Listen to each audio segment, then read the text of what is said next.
மாட்டாங்க, ராகுல் ஒத்துக்க மாட்டார் அப்படின்னு.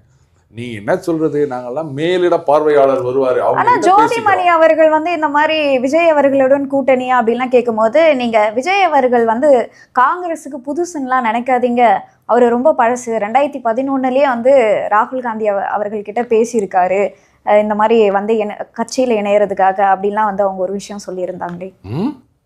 அப்ப ஏன் சேர்த்துக்கலையா? நடந்துட்டு இருந்து சரி, ஏன் சேர்த்துக்கலையா? 14 வருஷத்துக்கு முன்னாடியே பேசிட்டார் அப்படின்னா இதெல்லாம் ஒரு பேச்சா? ஒரு வருஷத்துக்கு முன்னாடி அண்ணன் கமலஹாசன் அவர் கூட தான் ஒரு யூடியூப்ல வீடியோ போட்டாங்க, 1.5 மணி நேரத்துக்கு பார்க்க முடியல நம்மளால அந்த மாதிரி. அப்போ அவரும் வந்து புதியவர் அல்ல பழையவர்னு சொல்லாமல் அவங்க அப்பா காங்கிரஸ்காரு, கமலஹாசனோட அப்பா. இதெல்லாம் ஒரு பேச்சா? என்ன ஒன்று 26 திமுக மறுபடியும் ஜெயிச்சு ஆட்சிக்கு வந்துட்டாங்கன்னு வச்சுக்கோங்களேன், நிச்சயமாக சொல்கிறேன் 29 ஜோதிமணி அவர்களுக்கு சீட்டு கிடையாது காங்கிரஸில், கரூர் தொகுதியில். அது அவங்களுக்கு நல்லா தெரியும்.